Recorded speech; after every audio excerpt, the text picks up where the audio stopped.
start off at the top of the opponent's case on the overview, the point where both teams agree that over half of the European countries have already joined. This is no longer a debate about whether they should join, but how they should join.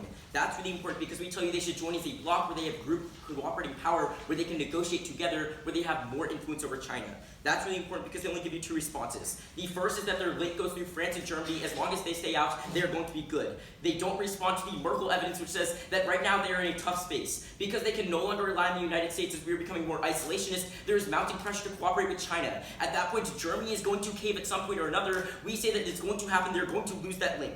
But secondly, and more importantly, they say that right now they're going to become economically reliant on China when they join the BRI, and they won't have any leveraging power. That's already happening in the status quo. At the point where over half the countries have joined unilaterally, they have zero leveraging power. That's why their own evidence says that Hungary no longer stands up to China. At that point, they should stand together as a bloc where they can't get concessions. They themselves read you in case the only time that they got concessions on BRI is when they work together to bloc. So at that point, we're winning the overview. They're going to have to side to China.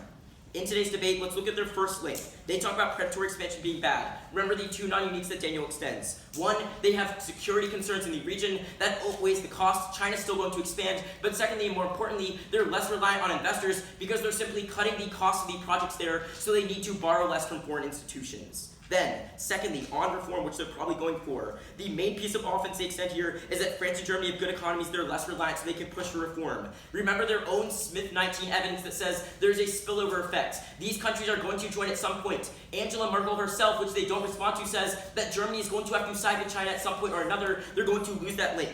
At that point, the EU, the only evidence they have of them actually getting concessions is when they work together. The affirmative advocacy is a world where they join as a bloc, not as individual countries like the neg posits. At that point, that's a clear reason to vote for us. So, go back onto our case. At the top on the sinking ship, they say that 23 out of 68 countries are facing a debt crisis, and this is going to cause a lot of economic harms to these countries. Zhao 19 of the SCMP finds that of 40 external debt control scenarios with China on the BRI, they have only been responsible for about half of loans. But 90% of debt held by all countries in the BRI comes from the IMF. Specifically on their Sri Lanka example, 90% of Sri Lanka's loans that they had to pay back, which caused their debt crisis, wasn't from China, was from the IMF. So that's two unique benefits we get. One, we get increased trade and increased cooperation. We help the economies of those countries. But two, the loans we're giving now have less conditionality. So, going to our second warrant on trade. We say that right now, the EU is going to access more trade. At the point where the EU joins as a bloc and they negotiate for more favorable agreements, this is really good.